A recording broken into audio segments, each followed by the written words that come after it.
네, 안녕하세요. 캐나다 곽쌤TV의 곽지연 인사드립니다.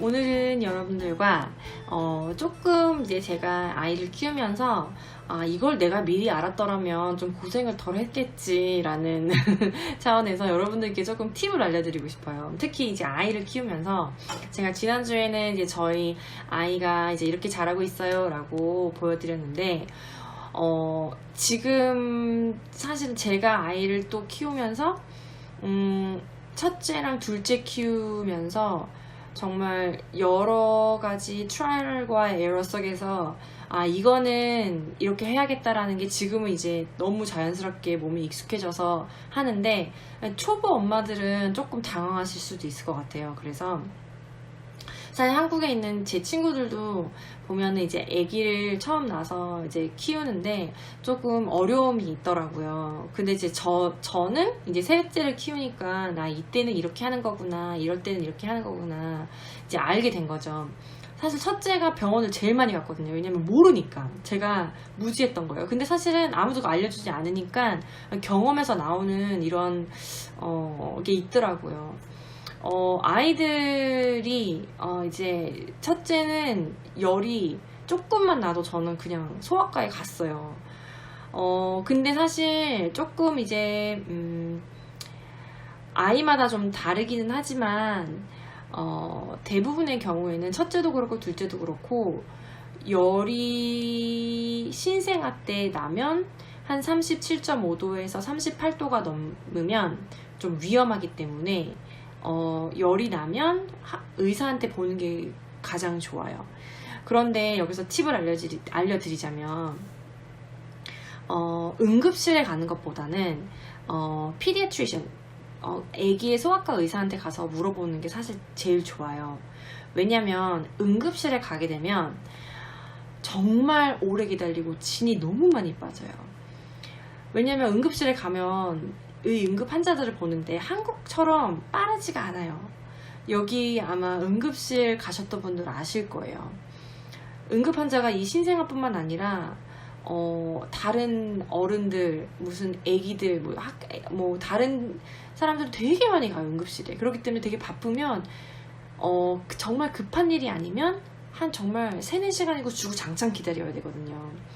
아이가 만약에 신생아일 경우에는 조금 더 빨리 봐줄 수는 있어요. 그런데 일단은 처음에는 요즘에 코비드 때문에 조금 이렇게 어려울 수도 있어요. 병원 방문하는 게.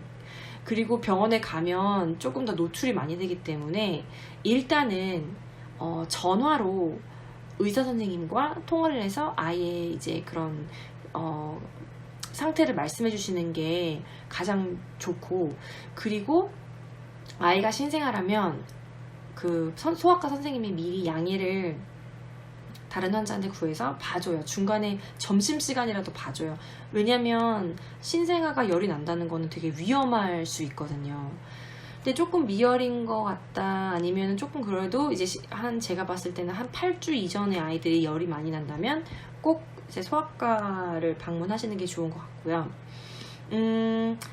조금 아이가 크면 한 2-3살 정도 되면은 이제 열이 난다 그러면 아이들이 타이레놀을 먹이거나 아니면 에드빌을 먹여서 열을 줄여주는 게 먼저예요. 그래서 일단은 옷을 벗고 이제 좀 몸을 좀 약간 열을 좀 줄인 다음에 그 다음에 이제 에드빌을 먹어요. 그러니까 저희 아이들도 병원에 많이 가긴 했었는데, 특히 11월, 12월 그리고 집에 있다가 데이케어를 처음 갔을 때 아이들이 다른 아이들과 접촉에 있으면서 열이 많이 나요. 그래서 저희 둘째 아이 같은 경우에는 무슨 아파가지고 약을 내리기 위해서 에드빌을 먹고, 그리고 열이 또 조금 내려다가 다시 올라가서 에드빌을 4시간에 한 번씩 먹고 타이레놀을 뭐 4시간에 한 번씩 먹고, 그러니까 에드빌하고 타이레놀을 번갈아 가면서 먹였어요. 약을 하나만 먹어도 안 들어서.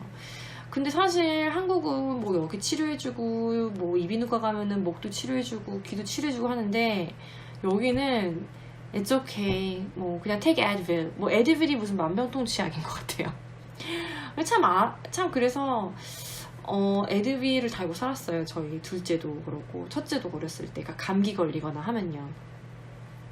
셋째는 감사하게도 아직 그렇게 큰 열은 없어요. 왜냐면 밖에 전혀 안 나가니까 집에만 있고, 특히 또 아이들이 첫째 둘째가 같이 있는 경우에는 첫째 둘째가 학교 가잖아요. 그럼 학교 갔다가 감기 걸려오면 온 가족이 다 이렇게 걸릴 수가 있어요. 그렇기 때문에 되게 조심하셔야 돼요.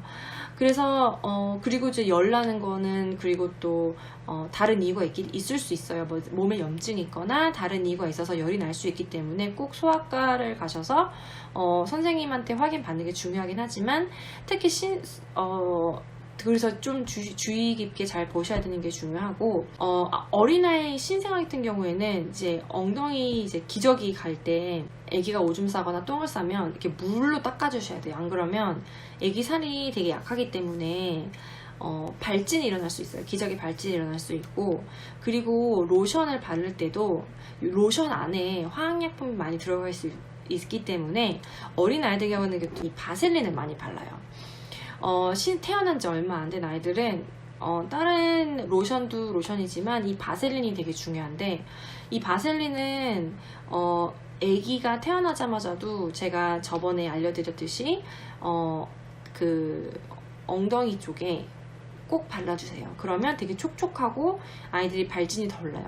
얼마 전에 저희 막내가 이제 제가 봤을 때 밤에 자면서 기저귀를 제가 잠이 들어서 못 갈아준 것 같아요. 그래서 하루 좀 응가를 했는데 빨리 안 갈아줬더니 또 이렇게 조금 빨갛게 엉덩이 주위 부분이 빨간 거예요. 그러면 아이는 표현을 못하지만 되게 쓰라리고 아플 수 있거든요.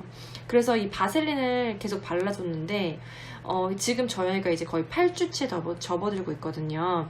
근데 바셀린을 발라도 조금 차도가 없어서 이 엉덩이 발찌 크림 이거를 발라줬어요. 이거는 수도 크림인데, 이거는 사실 베이비쇼나 이런 데 가면은 조그만한 샘플을 많이 주기는 한데, 이거는 어른들도 바르면 되게 금방 힐링이 돼요.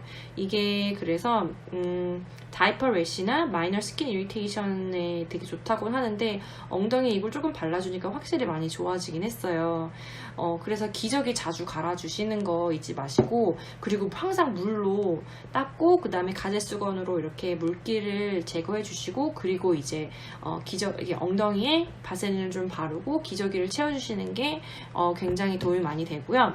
아이들이 태어난 지 한 2-3주 좀 지나면 태열이 올라와요.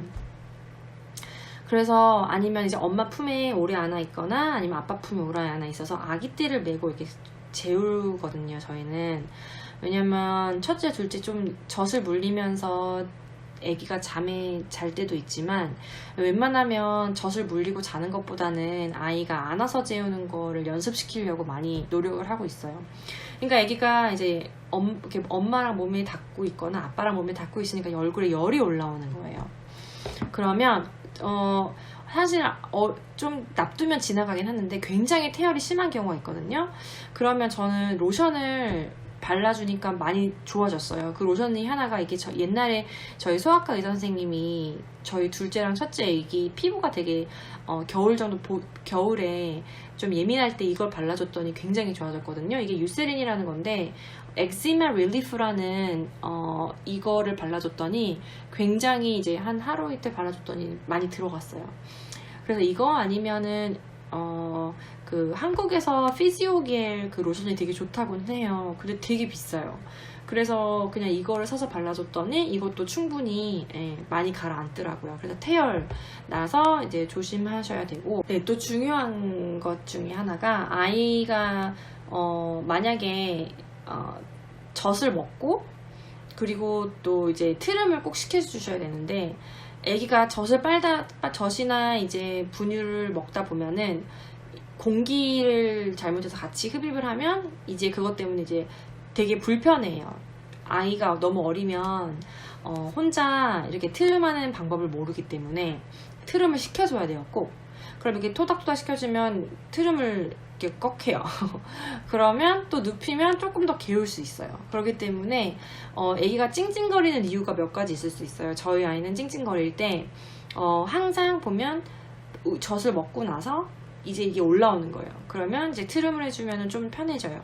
그래서 그때 좀 찡찡거리고, 그리고 되게 졸릴 때도 찡찡거리고, 그리고 오줌을 쌌는데 아니면 똥을 쌌는데 이제 기저귀가 젖어 있을 때나 불편할 때 거의 이 세 가지 이유로 애기들이 많이 울더라고요. 좀 찡찡거리거나. 그래서 한국에는 몰랐는데 그 앱이 있더라고요. 아이의 울음을 통해서 이게 아이가 왜 우는지.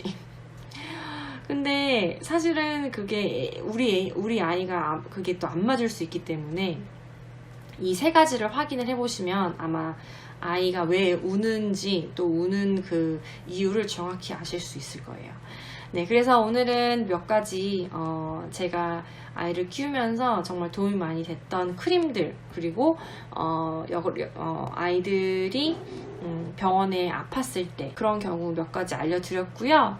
그리고 또 마지막으로 한 가지 더 알려드리고 싶은 거는 딱국질을 해요. 먹고 나면. 그러면 딱국질을 하면 머리를 따뜻하게 해줘요. 가제수건이나 아니면 모자를 씌워주거나 담요를 살짝 덮어주면 여기 머리만요. 그리고 조금 또 안아주면 딱국질이 멈춰요. 딱국질이 나는 이유는 오줌을 싸서 몸의 온도 변화가 있거나 아니면은 밥을 먹었는데 이제 젖을 먹고 개우고 이런 과정에서 이제 딱국질이 일어날 수 있기 때문에 또 머리를 따뜻하게 해주면 딱국질이 없어지니까 그런 거 이제 또 아시면 될 것 같아요. 네, 그래서 중요한 거는 엄마가 우리 아이를 제일 잘하는 거. 그렇기 때문에 엄마 마음이 얘 좀 이상하다, 평소보다 좀 더 우네, 그러면 도움을 청하세요. 선생님한테, 의사 선생님한테.